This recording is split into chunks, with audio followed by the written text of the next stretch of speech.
அனைவருக்கும் வணக்கம். ஐந்து கரத்தனை ஆனை முகத்தனை இன்றின் இளம்பிரை போலு மேய்ச்சினை நந்தி மகந்தனை ஞான கொழுந்தினை புந்தியில் வைத்து போற்றுகின்றேன். குரு பிரம்மா குரு விஷ்ணு குரு தேவா மகேஸ்வரா குரு சாட்சாத் பரபிரம்மா தஸ்மே ஸ்ரீ குருவே நமோ நமக.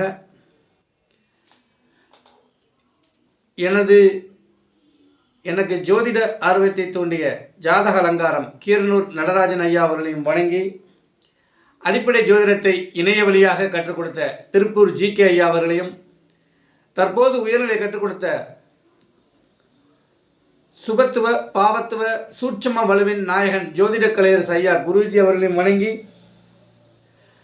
இன்றைக்கி நம்ம பார்க்க போகிற பதிவு நம்ம மேஷ லக்னத்துக்கு பார்த்துட்டோம். மேஷ லக்னத்துக்கு எந்த நட்சத்திரம் ராசியில் கணவன் மனைவி அமைவார்கள் அப்படின்ற அமைப்பை பற்றி பார்த்தோம். இன்றைக்கி நம்ம பார்க்க போகிறது ரிஷபம் மிதுனத்துக்கு ஒரு சேர பார்த்துடலாம். பொதுவாக ஒருத்தர் நம்ம ரிஷப லக்னத்தில் பிறந்திருக்கோம் அப்படின்னா, ரிஷப லக்னத்தில் இருக்கக்கூடிய நாம் ரிஷப லக்னத்தில் பிறந்தால் ரிஷப ராசியிலையோ மிதுன ராசியிலையோ துலா ராசியிலையோ விருச்சிக ராசியிலையோ கணவனோ மனைவியோ அமைவதற்கான வாய்ப்புகள் அதிகம். இந்த ரிஷபத்தில் இருக்கக்கூடிய நட்சத்திரங்களும் மிதுனத்தில் இருக்கக்கூடிய நட்சத்திரங்களும் அல்லது துலாம் விருச்சிகத்தில் இருக்கக்கூடிய நட்சத்திரங்களில் ஆணோ பெண்ணோ அமைவார்கள். அப்படி அமையவில்லை அப்படின்னு நம்ம பார்த்தோம்னா, ரிஷபத்தோட அதிபதி சுக்கிரன், மிதுனத்தோட அதிபதி புதன், அதே மாதிரி துலாத்தோட அதிபதி சுக்கிரன், விருச்சிகத்தோட அதிபதி செவ்வாய். இப்போ இந்த 4 கிரகங்களோட நட்சத்திரங்கள் மற்ற ராசிகளில் அமர்ந்திருக்கும். அப்போ அதுலேயும் நமக்கு கணவனோ மனைவியோ அமைவதற்கான வாய்ப்புகள் உண்டு. இப்போ ரிஷபத்தில் கிருத்திகை 2, 3, 4ஆம் பாதங்களும், ரோஹிணி முழுவதும், மிருகசீரிஷத்தில் 1, 2 பாதங்களும் இருக்கும். அப்போ இந்த நட்சத்திரங்கள் வருவதற்கான கணவனோ மனைவி அமைவதற்கான வாய்ப்புகள் உண்டு. அதே மாதிரி மிதுனத்தில் மிருகசீரிஷம் 3ஆம் பாதமும் மிருகசீரிஷம் 4ஆம் பாதமும் திருவாதிரை முழுவதும் புனர்பூசம் 1ஆம் பாதமும் 2ஆம் பாதமும் இந்த அமைப்பில் இருக்கும். அப்போ அந்த அமைப்பில் கணவன் மனைவி வருவதற்கான வாய்ப்புகள் இந்த ரிஷப லக்னத்திற்கு ராசி நட்சத்திரத்தை நான் சொல்கிறேன், ராசிக்கு நான் சொல்லலை. ஒரு ரிஷப லக்னத்தில் பிறந்திருந்தீங்கன்னா இந்த லக்னத்திற்கு எந்த ராசியோ அந்த ராசியோட நட்சத்திரங்கள் வரும்ன்றதை தான் சொல்லிக்கிட்டு இருக்கான்.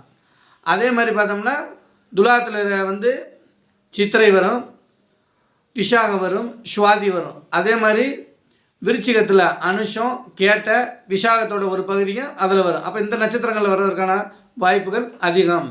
அப்படி இந்த 4 ராசியில் வரல, இந்த 4 ராசிகள் இருக்கக்கூடிய நட்சத்திரங்களில் வரல அப்படின்னு பார்த்தோம்னா, சுக்கிரனோட நட்சத்திரம் பூர நட்சத்திரம், அது சிம்மத்தில் இருக்கும். அதே மாதிரி புதனோட நட்சத்திரம் அது மீனத்தில் இருக்கும். செவ்வாயோட நட்சத்திரம்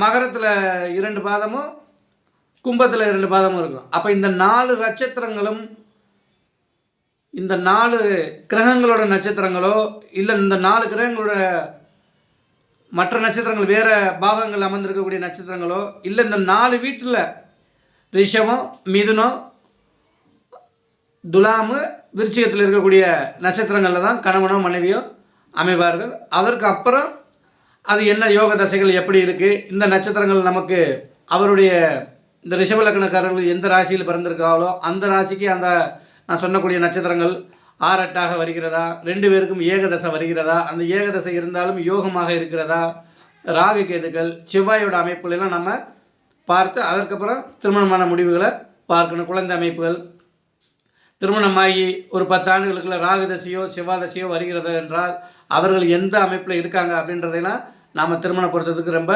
முக்கியத்துவம் கொடுக்கணும். அதே மாதிரி மிதுன லக்னத்தில் பிறந்தவர்களுக்கு எந்த மாதிரியான கணவன் மனைவி எந்த நட்சத்திரத்தில் அமைவார்கள் அப்படின்னு நம்ம பார்த்தோம்னா, மிதுன லக்னத்திற்கு மிதுன ராசியோ கடக ராசியோ அல்லது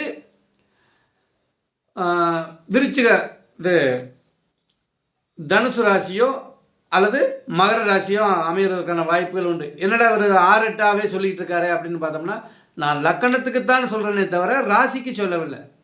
ஒரு மிதுன லக்கணத்தில் பிறந்தார்னா அவர் மிதுன ராசிக்காரர்களோ கடக ராசியோ அல்லது தனுசு ராசியோ இல்லை மகர ராசியில் இருக்கக்கூடிய நட்சத்திரங்களில் திருமணம் அமைவதற்கான வாய்ப்புகள் உள்ளது. அப்படி இல்லை, புதனோட நட்சத்திரங்களும் சந்திரனோட நட்சத்திரங்களும் குருவோட நட்சத்திரங்களும் சனியோட நட்சத்திரங்களும் மற்ற வேறு ராசிகளில் இருந்தாலும் அந்த ராசியிலிருந்து கணவன் மனைவி அமைவதற்கான வாய்ப்புகள் உண்டு. அதே மாதிரி மிதுனத்தில் இப்போ நம்ம பார்த்தோம்னா மிருகசிருஷம், புனர்பூசம், பூசம் வரும். இது மிருகசிருஷம், திருவாதிரை, புனர்பூசம். அதே மாதிரி கடகத்தில் வந்து புனர்பூசம் பாதியும் பூசமும், அதுக்கடுத்து புதனின் நட்சத்திரமான ஆயில்யமும் அதில் வரக்கூடிய அமைப்புகள் இருக்குது. அப்போ இந்த நட்சத்திரங்கள்லையோ இந்த ராசியில் வரும். அதே மாதிரி தனுசில் வந்து மூலம், பூராடம், உத்திராடம் 1ஆம் பாதம் வரைக்கும். அப்போ அந்த தனுசில் வரணும். அப்படி இல்லை, மகரத்தில் உத்திராடம் 2, 3, 4ஆம் பாதமும், அஸ்த நட்சத்திரம் 4 பாதங்களும், செவ்வாயோட நட்சத்திரம் அவிட்டம் 1ஆம் பாதம் 2ஆம் பாதத்தில் வர்றதுக்கான வாய்ப்புகள் இல்லை. அப்போ இதுலேயும் அப்படி வரல அப்படின்னா புதனோட மற்றொரு நட்சத்திரமான மீனராசியில் புதனோட நட்சத்திரம் இருக்குது, அதில் வர்றதற்கான வாய்ப்புகள் அதிகம். அதே மாதிரி புதனோட நட்சத்திரம் விருச்சிகத்திலையும் இருக்கக்கூடிய அமைப்பில் விருச்சிகத்திலையும் கணவனோ மனைவியோ அமைவதற்கான வாய்ப்புகள் உள்ளது. இதுதான் பேசிக் டூல். இது நிறைய பேர் ஜாதகங்களுக்கு ஒன்றி வருது. கிட்டத்தட்ட ஒரு 97% ஜாதகங்களுக்கு இது கரெக்டாக ஒன்றி வருது. ஏதோ 1-2 ஜாதகங்கள் மட்டும்தான் அத்திபுத்தார் போல் அந்த மாதிரி மேட்ச் ஆகாமல் வருது. ஸோ அவங்களோட டேட்டா கூட தவறாக இருக்கலாம். ஸோ அதற்கான வாய்ப்புகளும் உள்ளது.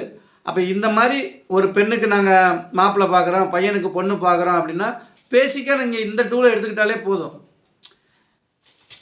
அதுக்கப்புறம் இப்போ அதெல்லாம் சொன்னால் நாங்கள் மேட்ரிமனியில் கொடுத்து ஜாதகம் 10 வருஷம் ஆச்சு, 8 வருஷம் ஆச்சு, ப்ரோக்கர்கிட்ட கொடுத்துருக்கான், காசை தான் வாங்கிட்டே இருக்காங்க, ஆனால் மாப்பிள்ளையோ பொண்ணையோ கொண்டாந்து கொடுக்க மாட்டேற, ஒன்றுமே செட் ஆக மாட்டேது அப்படின்னு தான் சொல்லுவாங்க. முதல்ல நம்ம ஜாதகத்திற்கு மாலை நோக்கம் வந்துருச்சா, திருமணத்திற்கான தசாபுத்திகள் வந்துருச்சா, கோச்சாரம் அதற்கு சப்போர்ட் பண்ணு அப்படின்றத முதல்ல ஒரு ஜோதிடத்தை கொடுத்து நீங்கள் பார்த்துக்கோங்க. இன்றைக்கி தான் பார்த்தோம்னா ஆன்லைனில் எத்தனையோ பேர் இலவசமாக ஜோதிடம் சொல்கிறாங்க, நான் உட்பட. அவங்களுக்கு உங்களோட டேட்டாவை வந்து கொடுத்தீங்கன்னா அவங்க வந்து உங்களுக்கு சொல்லிடுவாங்க, இந்த வயசுக்கு மேலே இந்த தசாபுத்தியில் தான் திருமண அமைப்புகள் வருது. அந்த காலகட்டங்களில் போய் நீங்கள் புரோக்கர்கிட்ட கொடுக்கலாம், மேட்ரிமனியில் கொடுக்கலாம். அதற்கு முன்னாலேயே நீங்கள் பணத்தை கொடுத்து 3 வருஷமாக திரும்ப வரணும் அமையலை, 5 வருஷமாக அமையணும்ல, பணம் தான் பூரா விரயமாகிட்டே இருக்குது அப்படின்ற விஷயங்களை இது ஒன்றவே தேவையில்லை. இந்த மாதிரி அமைப்புகளை நீங்கள் பயன்படுத்திக்கங்க.